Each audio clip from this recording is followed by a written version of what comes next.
guys, welcome back to my channel. Today we're talking about how to write a first chapter that really hooks your reader, because your first chapter can really make or break your entire book. Readers decide very quickly whether they're going to continue reading a book or not, like sometimes within the first page. And for certain readers, if they're not hooked right away, they're just gonna close the book and move on. The frustrating part is, oftentimes it's not about your writing or even your book being bad, it's just that your first chapter isn't doing the right things. It's not doing enough to get people to want to keep going. So in this video, I'm going to break down what makes a strong first chapter. Let's get into it. Firstly, we have starting in the right place. I feel like a lot of authors don't start their book in the right place, and this is what can make your first chapter feel off. You know, you don't need your character waking up, brushing their teeth, getting ready, going about their normal daily routine, unless something important is happening in that moment. A good rule of thumb is to start as late as possible. Drop us into a moment where something is already happening or about to happen. For example, instead of starting with writing your character going to school, start with the moment they get there and realize that something is wrong. So instead of writing something like, Jessica woke up, got ready, and headed out the door, you could instead write, Jessica knew something was wrong the second she stepped into the classroom. With these two examples, you can see that the second sentence is definitely more intriguing and sparks a bit of curiosity, and it also starts a bit later. It starts right before something is about to happen. Whereas the first sentence feels kind of slow and it doesn't really spark any sort of intrigue.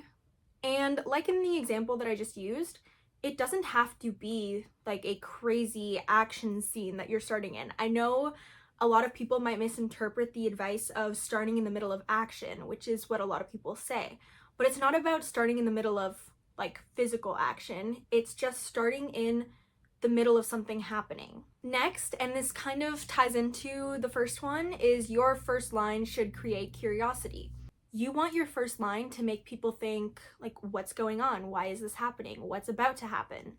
If your first line feels neutral or overly explanatory, it's not doing enough work. You want a sense of tension, mystery, or even just something feeling off, as long as it's sparking intrigue and curiosity in the reader. The next really important thing to do in your first chapter is give us someone to care about. Very, very quickly, the reader needs to understand who they're following, what they're trying to do, and why they should care.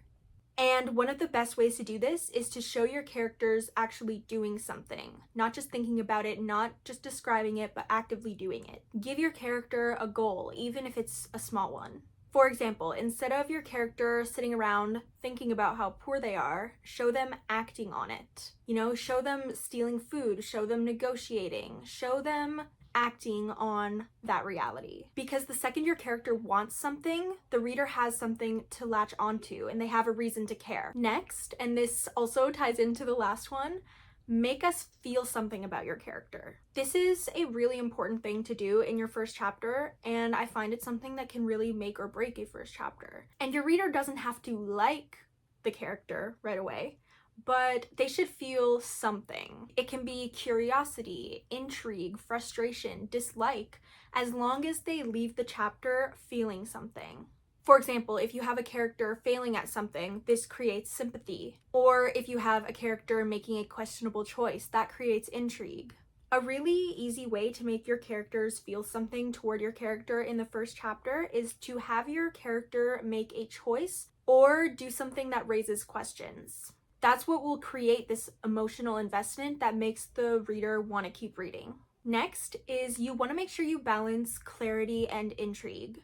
I feel like this might be where a lot of writers struggle, because you want the reader to understand what's happening, but you also want to create a sense of mystery. You don't want them to know everything, and you want them to have some questions.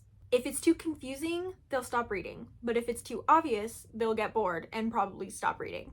An example of too much clarity would be explaining your entire magic system in the first chapter. But then too much confusion would be throwing in 5 unknown terms with zero context. You basically want the reader to understand the scene, but still have questions about the bigger picture. So think of your first chapter as setting up curiosity, but not solving it. The next tip I have for you is to watch your pacing.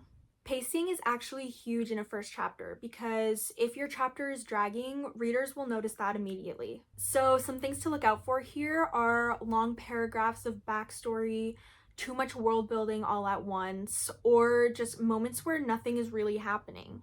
For example, if your first chapter opens with 3 paragraphs of your world's history, most readers are probably going to get bored and skim this. Instead, you want to make sure you're weaving that information in slowly and naturally as the story progresses. But then on the flip side, if everything is super rushed, like a lot of action and no breathing room, then your reader's not even going to have time to care. Next is to set the tone and world naturally. Your first chapter is basically a promise. It tells the reader what kind of story this is going to be and what sort of mood to expect. So whether your story is romantic, funny, intense, dark, you want that to come through in the mood right away. And one of the easiest ways to do this is through your word choice, because the language you use really sets the tone for everything else. And then when it comes to world building, like I've sort of touched on already, less is definitely more in the first chapter. I'm going to touch on it a little more in the next section, but basically give us just enough for the readers to feel grounded and not overwhelmed. Like, you don't want to dump all the information on them right off the bat. So I'm going to touch on some common mistakes now. These are things you want to probably avoid if you're writing a first chapter. And the first one is starting with a dream or flashback. Now, I do want to preface this by saying this can work if it's done right, but it is a little risky. The problem is your readers don't feel grounded yet. They don't know about your characters, your world, and they don't have a reason to care.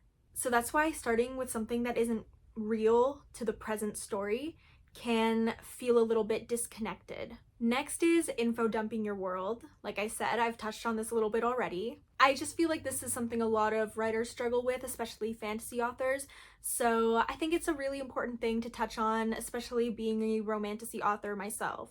It's very tempting to explain everything right away, but this will usually overwhelm the reader. They don't need to know everything yet. They just need to know enough to understand the scene that you're writing. Instead of explaining everything, let the reader experience it. A really quick example of this would be, instead of telling your reader that magic is illegal in this world that you created, show your character hiding their magic.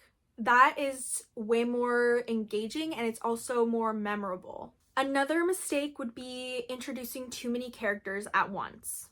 If you throw like 5 names at the reader in the first few pages, they're probably not going to remember many of them, and they might be a little confused, and confusion will create disconnect. So focus on grounding your readers in 1 or 2 key characters first, and then once they care about those characters, you can add more people to the cast. Next is spending too long before anything happens, which also ties into the first thing that I talked about in this video, which is starting in the right place.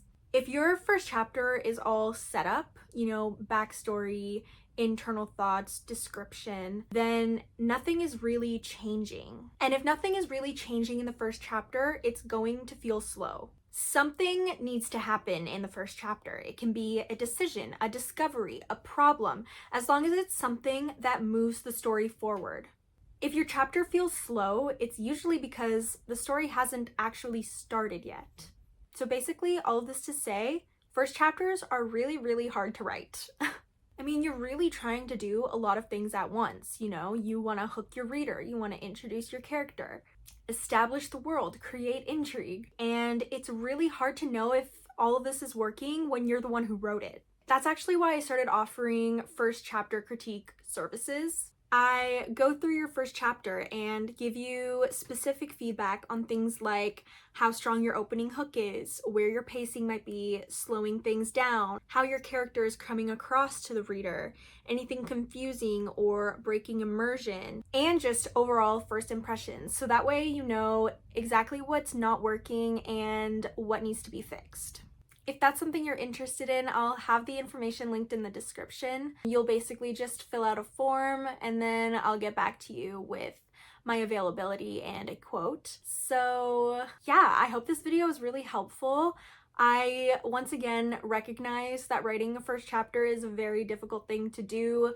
I'm a writer myself and I've struggled with first chapters in the past. So I hope that me giving you some tips and tricks and things I've learned along the way is helpful. If you're currently writing a book, I would love if you left your first line in the comments because I love reading first lines. And with that, I'll see you in the next video.